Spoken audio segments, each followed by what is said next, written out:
destiny is calling, even now.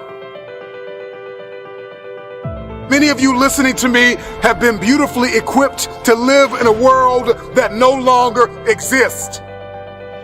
But I want to give you a new word for change, and that word is evolution. And you are either going to evolve or expire. See, everything changes. The economy changes, relationship changes. We change mentally and emotionally and physically, and you are either dying or you are either living. Every time you made a change, you got hurt. And so this is why when you hear the word change, there's a mental block. You cannot change because you have equated change with pain. Every time you have changed, you feel pain. You stepped out of one relationship to another and you feel pain. You leave one neighborhood to another and you feel pain.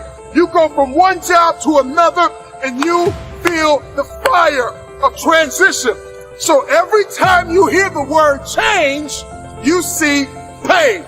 Every time they say it's time to make a difference, every time they say you need to go from this place to that place, all you can see is blood in your eyes. All you can feel is the blood and trauma in your mouth, hypnotized by the pain of change. Evolve your belief system.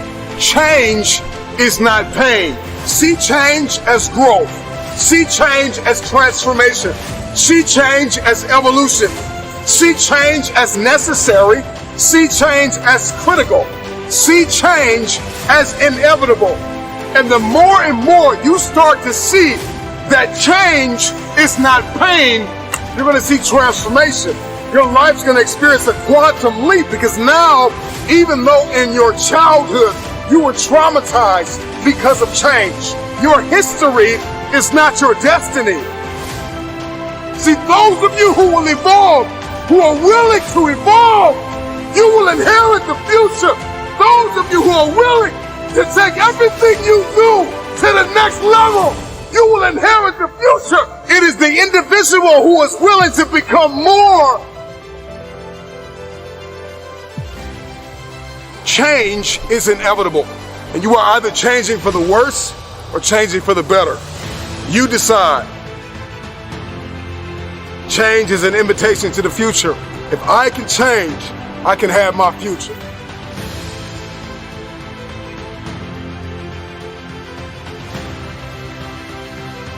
Another reason why people hate change is because not only do they see change as pain, but all they see change is as failure.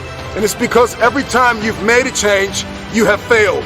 And you have to start identifying change with a new layer of belief. People tell me all the time, it's hard to get wealthy. It's hard to grind. It's hard to be focused. How do you even do these speeches? It's hard to stay motivated. It's hard to stay broke. It's hard to stay depressed. It's hard to stay governed by anxiety. It's hard to be inconsistent. It's hard not to have daily disciplines. It's hard not to believe in yourself. It's hard to be broke. It's hard to be poor. It's hard. It's all hard. So choose your heart. You either gonna work for it, you're gonna sit there and let life knock you down and dare you to get back up. So I see the privilege. I see the moment.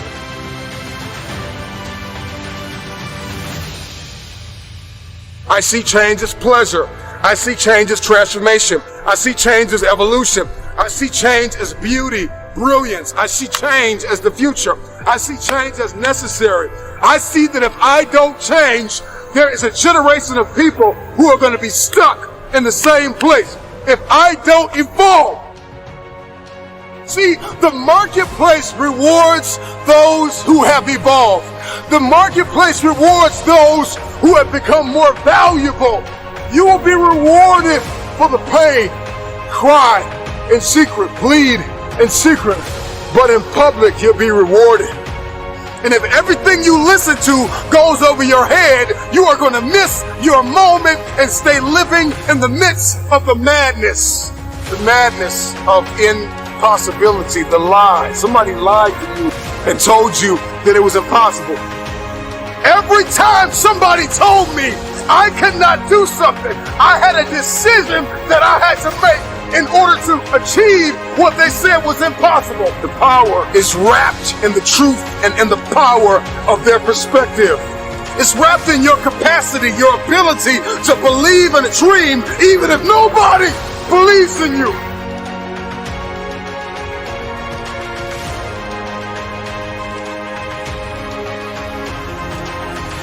Destiny is calling.